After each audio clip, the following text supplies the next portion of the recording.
Hello friends, मैं खुशी देवांगन संविधान के दूसरे लेक्चर में आप सबका स्वागत करती हूँ। इस लेक्चर में हम संविधान के स्रोत, प्रस्तावना, भाग 1 और भाग 2 नागरिकता के ऊपर चर्चा करेंगे।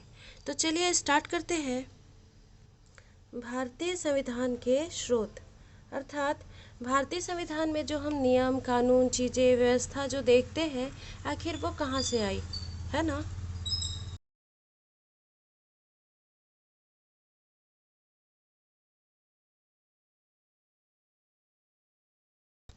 तो इसको हम दो पार्ट में देखेंगे, एक आंतरिक स्रोत, एक बाहरी स्रोत। आंतरिक स्रोत मतलब जब हम ब्रिटिशों के गुलाम थे, अंग्रेज़ों के गुलाम थे, तो उन्होंने जो एक्ट लाए, अधिनियम लाए, जैसे भारत शासन अधिनियम, है ना, रेगुलेटिंग एक्ट, जिसके तहत कोलकाता में क्या हुआ था, सुप्रीम कोर्ट की स्थापना हुई थी। ये सारी चीज़ें आंतरिक स्रोत के अंतर्गत आ जाएंगी।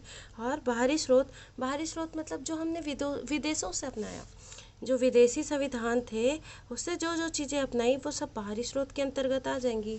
और इस क्रैश कोर्स में हम बाहरी स्रोत पर ही पहले फोकस करेंगे। ठीक है, चलिए आगे स्टार्ट करते हैं।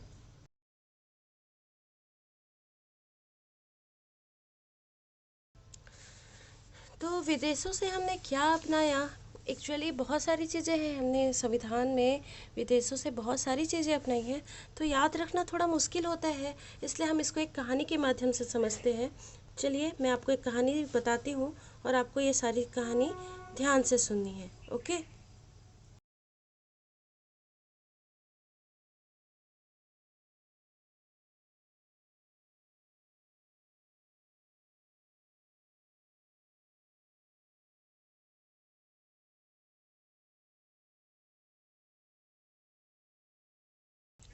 तो एक बार की बात है, कुछ देश के लोग जो है आपस में बैठे थे और चाय पे चर्चा कर रहे थे। क्या कर रहे थे? चाय पे चर्चा कर रहे थे, है ना। और चाय पे चर्चा करते करते आपस में बातें कर रहे थे। और भारत की तरफ से डॉक्टर भीमराव अंबेडकर भी गए हुए थे और वे सभी की बातें सुन रहे थे। ठीक है। तो जो ब्रिटेन होता है, ब्रिटेन, वो बोलता है कि पूरे देश पे तो मेरा कब्जा था, पूरे भारत देश पे मेरा कब्जा था, इसलिए संसद का निर्माण मैं अकेले करूँगा। ठीक है। पूरे भारत देश पर मेरा कब्जा था, इसलिए संसद का निर्माण हम अकेले करेंगे। फिर अमेरिका बोलता है, नहीं नहीं, मेरे पास संयुक्त राष्ट्र संघ है, मेरे पास संयुक्त राष्ट्र संघ है, इसलिए लोगों को न्याय और स्वतंत्रता दिलाना, लोगों को न्याय और स्वतंत्रता दिलाना मेरा अधिकार है। ठीक है। फिर जर्मनी बोलता है कि तुम सभी देशों ने मिलकर विश्व युद्ध में क्या किया, मुझे हरा दिया, है ना। जर्मनी ने बोला कि तुम लोगों ने हमें विश्व युद्ध में हरा दिया, इसलिए मैं क्या करूँगा, आपातकाल घोषित करूँगा। ठीक है। फ्रांस फ्रांस बोलता है, मैं तो पहले से गणतंत्र हूँ, मैं तो पहले से ही गणतंत्र वाला देश हूँ, ये सब तो तुम जानते ही हो। फिर आयरलैंड बोलता है, अरे यार, आयरलैंड क्या बोलता है, अरे यार, तुम लोग की नीति निर्देश तो मेरे समझ में ही नहीं आ रही, तुम लोग की जो नीति है, निर्देश है, वो मेरे समझ में ही नहीं आ रही। ठीक है। तो दक्षिण अफ्रीका बोलता है, दक्षिण अफ्रीका क्या बोलता है, पर मैं इतना अच्छा खेलता हूँ क्रिकेट में। देखो, पहले ऑस्ट्रेलिया बोलता है, ऑस्ट्रेलिया क्या बोलता है कि मैं विश्व कप जो क्रिकेट होता है उसमें हमेशा सूची नंबर 1 में रहता हूँ। कहाँ रहता हूँ? सूची नंबर 1 में रहता हूँ। इसी में दक्षिण अफ्रीका तुरंत बोलता है कि यार, मैं हर बार इतना अच्छा खेलता हूँ, हर बार इतना अच्छा खेलता हूँ, फिर भी आज तक सेमीफाइनल में नहीं पहुँचा, तो मुझे अपने खेल में कुछ संशोधन करने की आवश्यकता है। क्या की आवश्यकता है? खेल में कुछ संशोधन करने की आवश्यकता है। फिर रूस बोलता है कि भारत तो मेरा दोस्त है और उसकी मदद करना मेरा मौलिक कर्तव्य है। ठीक है। भारत मेरा दोस्त है और उसकी मदद करना मेरा मौलिक कर्तव्य है। सभी देश की बात कौन सुन रहे थे? डॉक्टर अंबेडकर सुन रहे थे। और उन्होंने बड़े आराम से कहा कि कुछ ऐसा करते हैं कि दुनिया याद रखेगी। क्या करेंगे? कुछ ऐसा कर लेते हैं कि दुनिया याद रखेगी। तो क्यों ना मैं सभी देशों से ये सारी कुछ कुछ चीज़ें लेकर दुनिया के सबसे बड़े लिखित और सबसे बड़े लोकतंत्र का निर्माण करूं। तो चलो कहानी के माध्यम से जो मैंने बताया, अब उसके अनुसार मैं आपको बताती हूँ कि कौन सी चीज़ें कहाँ ली गई। आई होप आपने कहानी ध्यान से सुनी होगी, और अगर समझ नहीं आई तो एक बार फिर से कहानी जाकर सुन सकते हैं। ठीक है।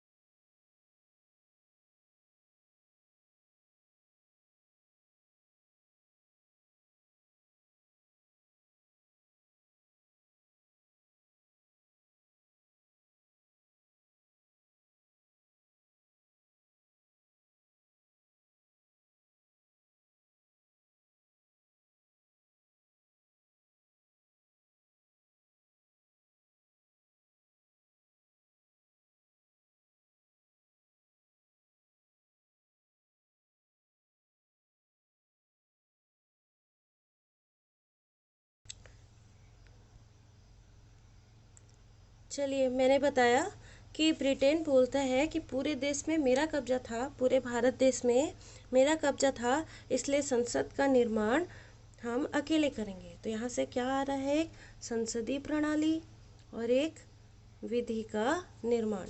ठीक है। और एक चीज़ें और है, एकल नागरिकता, ये भी हमने ब्रिटेन से ली है। ठीक है। मैंने बताया अमेरिका बोल रहा था कि नहीं, मेरे पास क्या है, संयुक्त राष्ट्र संघ है, इसलिए लोगों को न्याय और स्वतंत्रता दिलाना मेरा क्या है, अधिकार है। तो मौलिक अधिकार कहाँ से आया, अमेरिका से। ठीक है।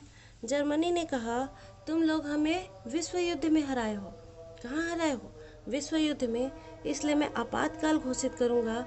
इसलिए आपातकाल की जो अवधारणा है वो कहाँ से आई, जर्मनी से आई। ठीक है। फ्रांस बोल रहा है कि मैं तो पहले से क्या हूँ, गणतंत्र हूँ। पहले से क्या हूँ, गणतंत्र हूँ, इसलिए गणतंत्र व्यवस्था कहाँ से आई, तो फ्रांस से आई है। ठीक है। आगे देखते हैं, आयरलैंड। आयरलैंड बोलता है कि तुम लोगों की तो नीति निर्देश मेरे समझ में ही नहीं आ रहे हैं, इसलिए यहाँ से नीति निर्देशक तत्व आया। फिर दक्षिण अफ्रीका बोल रहा है, नहीं, पहले ऑस्ट्रेलिया बोल रहे हैं कि मैं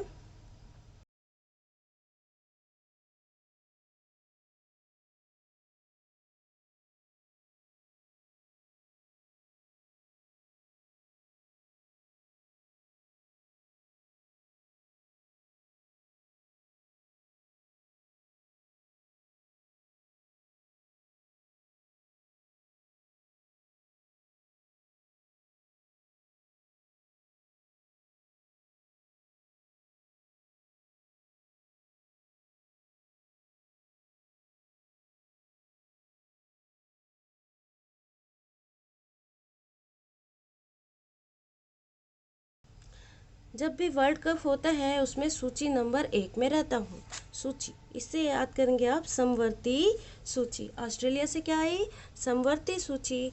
फिर दक्षिण अफ्रीका बोलता है कि मैं हर बार क्रिकेट बहुत अच्छा खेलता हूँ, पर कभी भी सेमीफाइनल में नहीं पहुँच पाता, तो मुझे क्या करना है, अपने जो खेल की प्रक्रिया है उसमें संशोधन करने की आवश्यकता है। ठीक है। तो दक्षिण अफ्रीका से कहा क्या आया, संविधान संशोधन की प्रक्रिया। ठीक है। रूस बोलता है कि भारत तो मेरा बहुत अच्छा दोस्त है। ठीक है। और उसकी जब भी मदद की ज़रूरत पड़ेगी तो उसका मदद करना मेरा मूल कर्तव्य है, मौलिक कर्तव्य है। इसलिए मौलिक कर्तव्य कहाँ से आया, रूस से आया। ठीक है।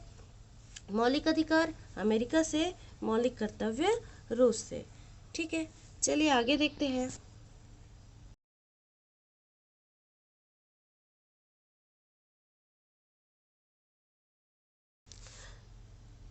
यहाँ पर हम जो एक जैसी चीज़ें हैं और जो हमेशा एग्ज़ाम हॉल में कन्फ्यूज़न क्रिएट करती है उसके बारे में बताती हूँ मैं आपको।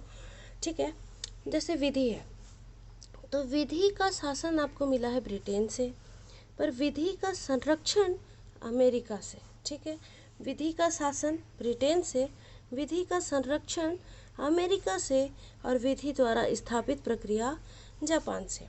देखिए, सिंपल सी चीज़ है, जब अंग्रेज हमारे ऊपर शासन कर रहे थे तो सिंपल सी चीज़ है कि विधि का जो शासन होगा वो ब्रिटेन ही देगा। ठीक है। अंग्रेज हमारे ऊपर शासन कर रहे हैं, इसलिए ब्रिटेन से क्या मिला हमको, विधि का शासन। ठीक है।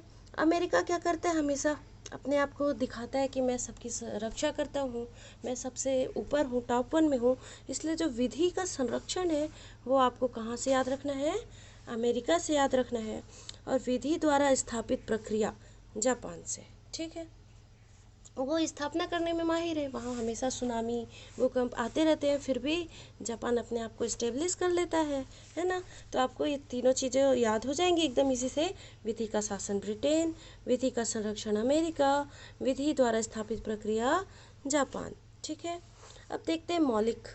तो मौलिक अधिकार अमेरिका से और मौलिक कर्तव्य रूस से, हमने कहानी में पढ़ा, याद हो ही गया है। फिर भी एक बार, मौलिक अधिकार अमेरिका से और मौलिक कर्तव्य रूस से, ठीक है। राष्ट्रपति, उपराष्ट्रपति, इन सब का पद अमेरिका से, पर राज्यपाल का पद कनाडा से, ठीक है। राष्ट्रपति उपराष्ट्रपति का पद कहाँ से है, अमेरिका से है, पर राज्यपाल का कनाडा से और प्रधानमंत्री का ब्रिटेन से, ठीक है। चलिए आगे देखते हैं।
प्रस्तावना, ठीक है। प्रस्तावना को हम उद्देशिका भी कहते हैं। इसके बारे में मैं डिटेल से बताऊंगी, पहले एक बार आपको मैं प्रस्तावना पढ़कर सुना देती हूँ, आप ज़रा ध्यान से सुनिएगा, ठीक है।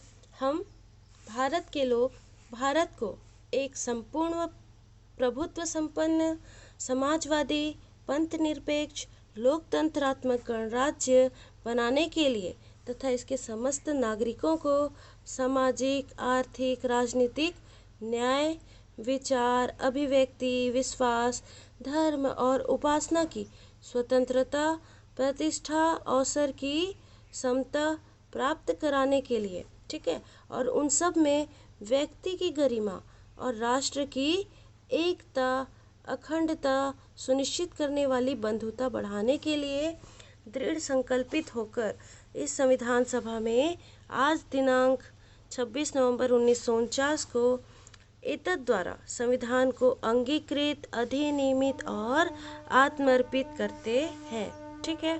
चलिए देखते हैं इससे रिलेटेड फैक्ट आपको क्या क्या याद रखने हैं।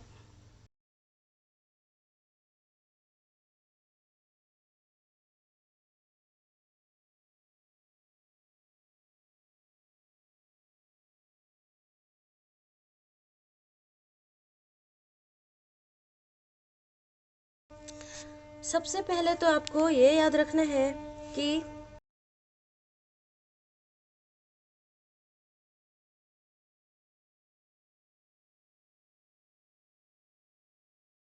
जो संविधान में मैंने पहले लाइन में कहा कि हम भारत के लोग भारत को संपूर्ण प्रभुत्व संपन्न समाजवादी पंथ निरपेक्ष लोकतंत्रात्मक गणराज्य बनाने के लिए, यानी जो ये क्रम है वो आपको याद रखना है।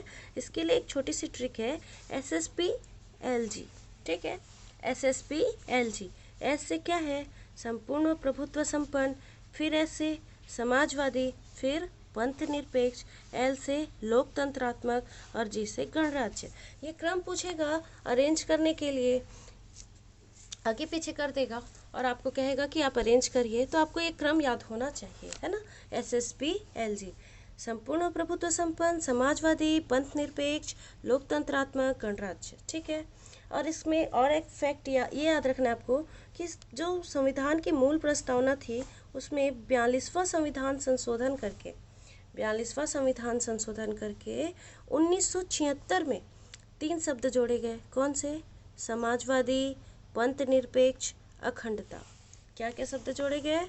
समाजवादी, पंथ निरपेक्ष और अखंडता। कब जोड़ा गया? 1976 में। कौन सा संविधान संशोधन से? 42वां। और अब तक संविधान की प्रस्तावना में सिर्फ एक ही बार संशोधन हुआ है, और वो कब हुआ है? 42वां संविधान संशोधन 1976, ठीक है।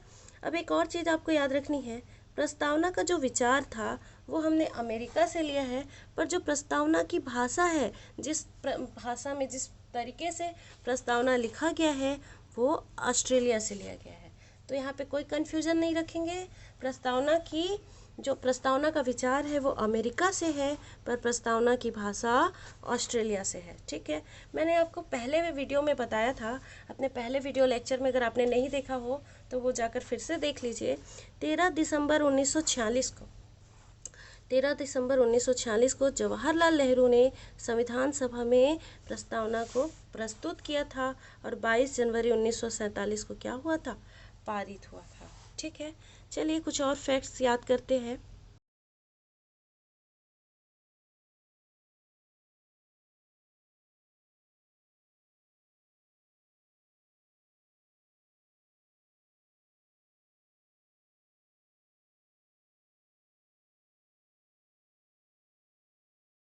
संविधान की प्रस्तावना में न्याय की बात कही गई है। किसकी बात? न्याय की। 3 प्रकार के न्याय की बात कही गई है।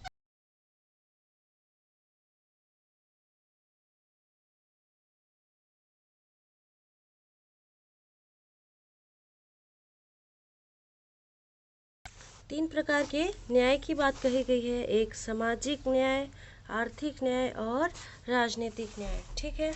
उसी प्रकार स्वतंत्रता की बात कही गई है।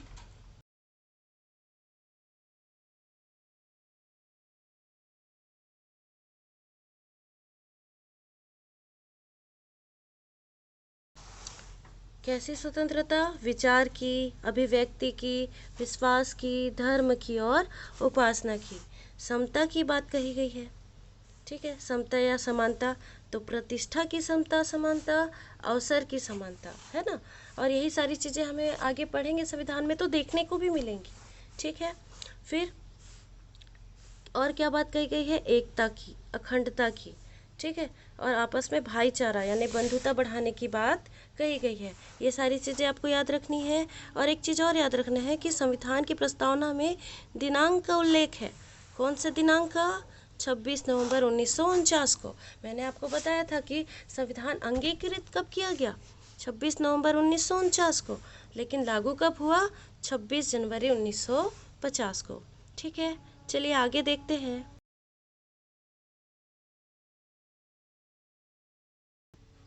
भाग एक में क्या है? संघ और उसका राज्य क्षेत्र, ठीक है। इसका आर्टिकल कहाँ से कहाँ तक था? 1 से 4 तक। तो इसमें आपको क्या क्या चीज़ें याद रखनी है? क्या है, संविधान का लेक्चर जो है अगर हम अच्छे से डिटेल से पढ़ें तो 2-3 महीने तक जा सकता है, पर हमें एकदम पॉइंट टू पॉइंट फैक्ट याद रखने हैं जो हमारे एग्ज़ाम में काम है, और हमें इसको एकदम क्विक रिवीजन करना है। इसलिए जितना मैं बता रही हूँ आप उतना ही याद करिएगा, ठीक है। तो देखते हैं आर्टिकल 1 में क्या है। भारत अर्थात इंडिया राज्यों का संघ होगा। यानी संविधान में 2 शब्द का उल्लेख है, भारत का है और इंडिया का है, ठीक है। फिर अनुच्छेद 2 में क्या है? आपको नए राज्यों का प्रवेश, स्थापना या गठन, ठीक है। तो आपको और एक आर्टिकल 3, ये दोनों में ही आप राज्यों का निर्माण करते हैं, पर डिफरेंस क्या है मैं वो आपको बता देती हूँ डायरेक्टली, ठीक है।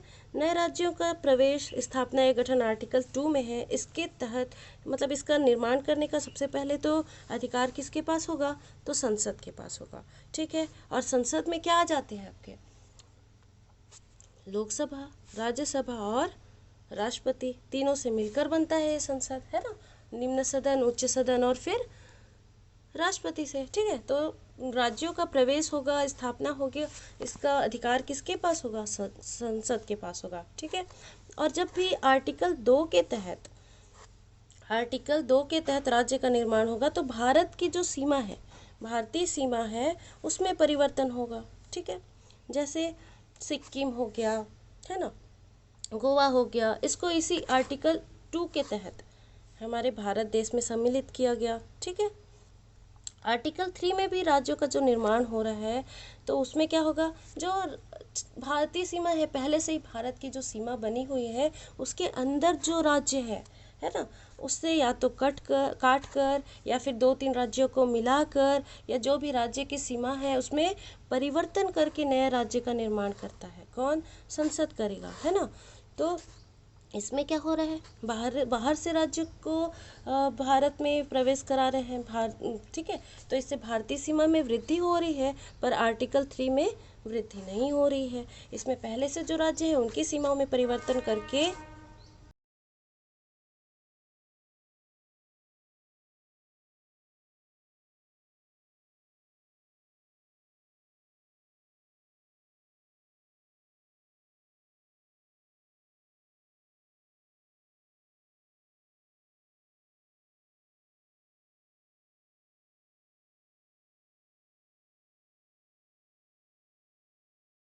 नए राज्य का निर्माण कर रहे हैं, ठीक है।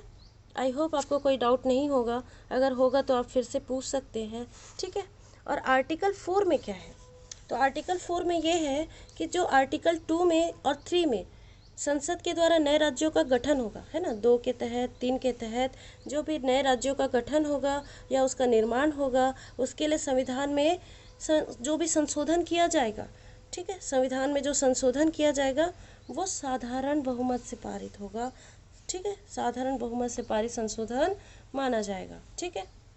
चलिए आगे देखते हैं।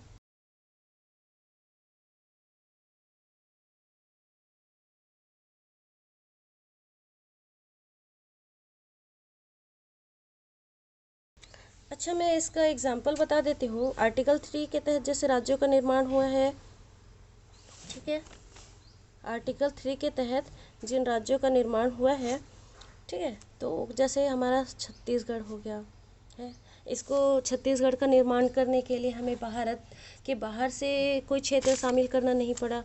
मध्य प्रदेश से अलग कर कर, मध्य प्रदेश की सीमा में परिवर्तन कर कर, मध्य प्रदेश से काट कर हमने छत्तीसगढ़ का निर्माण किया। ऐसे ही और कई राज्य हैं जिनको हमने देखा है, ठीक है। चलिए आगे देखते हैं।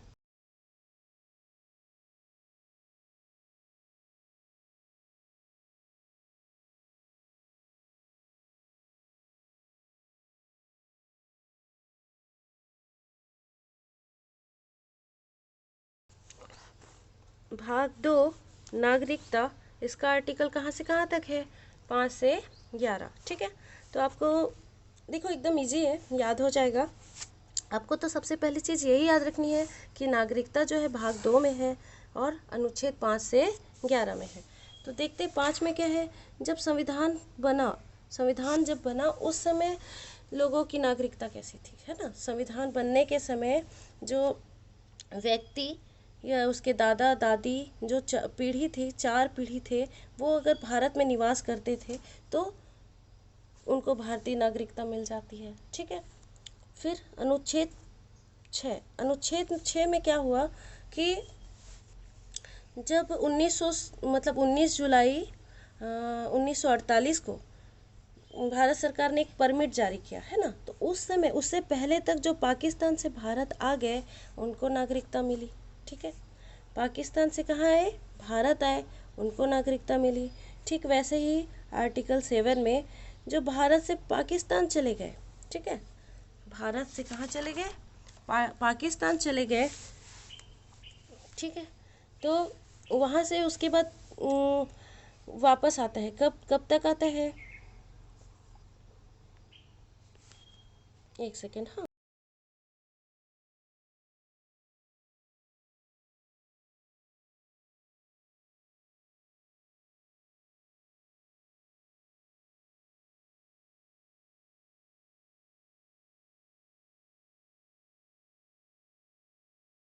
तो देखिए कि अगर 1 मार्च 1947 तक कोई व्यक्ति जो है भारत से पाकिस्तान चला गया और वह वापस आ जाता है, ठीक है, तो उसको फिर से भारतीय नागरिक बना सकते हैं। लेकिन नागरिक बनने के लिए उसको भारत में 6 महीना निवास करना जरूरी है, ठीक है। तो आर्टिकल 5 में क्या है? संविधान के प्रारंभ में जो नागरिकता है, बनने के समय जो व्यक्ति यहाँ थे उनकी नागरिकता, ठीक है। फिर अनुच्छेद 6 में जो पाकिस्तान से भारत आए उनकी नागरिकता, अनुच्छेद 7 में जो भारत से पाकिस्तान चले गए उसके बाद अगर वापस आना चाहते हैं तो उनकी नागरिकता, ठीक है। फिर आर्टिकल 8, ठीक है।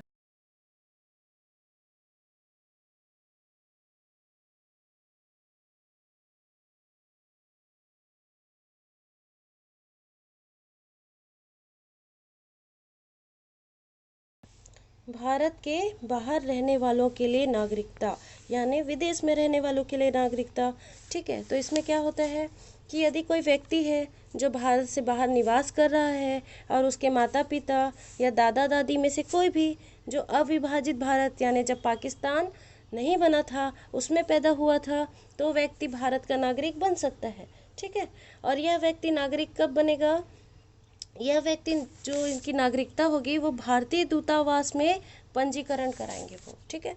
जो भारतीय दूतावास होगा, विदेशों में भारतीय दूतावास होते हैं ना, वहाँ जाके वो पंजीयन कराएगा। उसके बाद उसे 6 महीने के भीतर नागरिकता प्राप्त हो जाएगी, ठीक है। आर्टिकल 8 हो गया।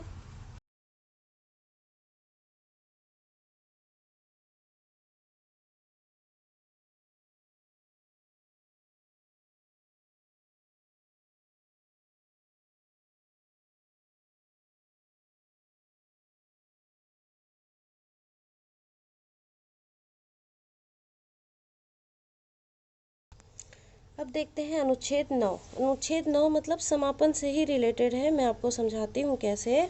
जो विदेशी नागरिकता ग्रहण करने वालों के लिए नागरिकता, तो मैं आपको ये बता दूं कि जो हमारा भारत है वो एकल नागरिकता वाला देश है ना। कैसा है? एकल नागरिकता है। एकल नागरिकता मतलब आप सिर्फ भारत के ही नागरिक हो सकते हैं, किसी अन्य देश के नागरिक नहीं हो सकते। जैसे अमेरिका है, वहाँ दोहरी नागरिकता है। दोहरी नागरिकता कैसी?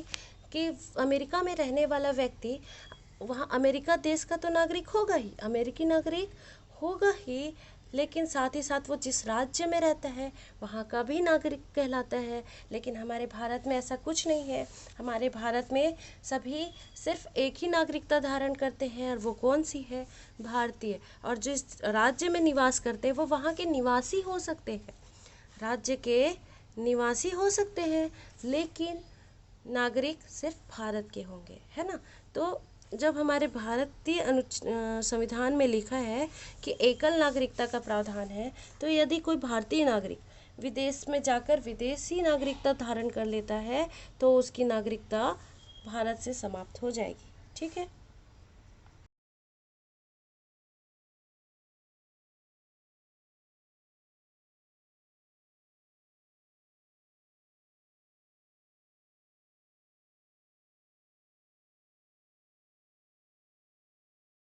इसके तहत कुछ कुछ और प्रावधान है।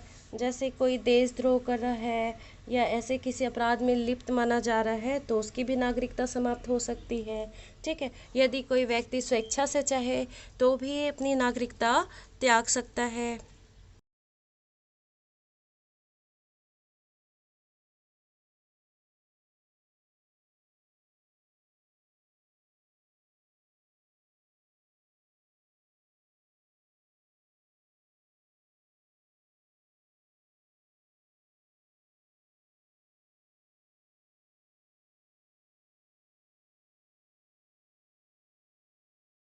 अब अनुच्छेद 10 में देखते हैं तो नागरिकता का बने रहना। अगर कोई भी व्यक्ति है, ऊपर दिया आर्टिकल 9 में मैंने जो जो बताए हैं, अगर उनका वो उल्लंघन नहीं करता है तो उसकी नागरिकता हमेशा बनी रहेगी। वो विदेशी नागरिकता धारण नहीं करता तो उसकी नागरिकता बनी रहेगी। देशद्रोह नहीं कर रहा है तो मतलब मैंने जो जो आपको आर्टिकल 9 में उल्लेख किया है, उस अगर वो सब चीज़ों का वो उल्लंघन नहीं करता तो भारतीय नागरिकता उसकी हमेशा बनी रहेगी। ठीक है। अनुच्छेद 11 आपको ये बताता है कि जो भी नागरिकता से संबंधित नियम है, कानून है, वो उसको बनाने का अधिकार किसके पास होगा? संसद के पास होगा। ठीक है। चलिए नागरिकता से रिलेटेड कुछ और फैक्ट देखते हैं।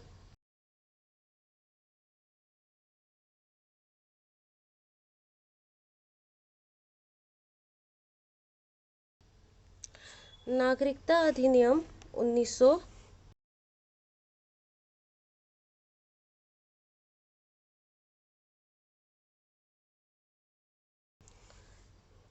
है ना।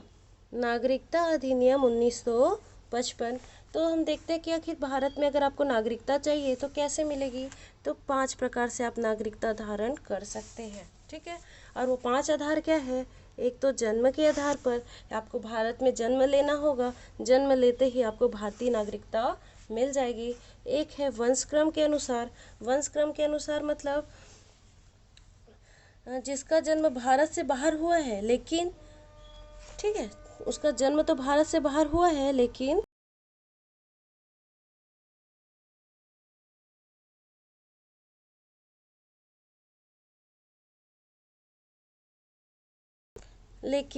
जन्म के समय उसके माता या पिता भारत के नागरिक हों। ठीक है। एक है पंजीकरण से। तो पंजीकरण से मैंने बताया था विदेशी नागरिक क्या करते हैं? भारतीय दूतावास में जाकर पंजीकरण करा सकते हैं, है ना। वैसे ही पंजीकरण से आपको नागरिकता मिल सकती है। इसके लिए उसके बाद है देशीकरण से। तो देशीकरण से भी किसको मिलेगा? विदेशी व्यक्ति को। पंजीकरण से भी विदेशी व्यक्ति को और देशीकरण से भी विदेशी व्यक्ति को। ठीक है।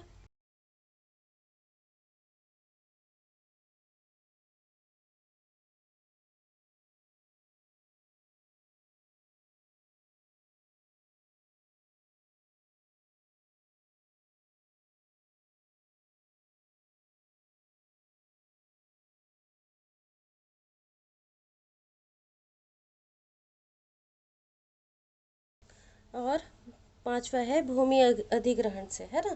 भूमि अधिग्रहण मतलब अगर भारत अपने आसपास के किसी सीमा क्षेत्रों में भूमि अधिग्रहण कर लेता है तो वहाँ रहने वाले व्यक्ति अपने आप ही भारतीय नागरिक बन जाएंगे। ठीक है।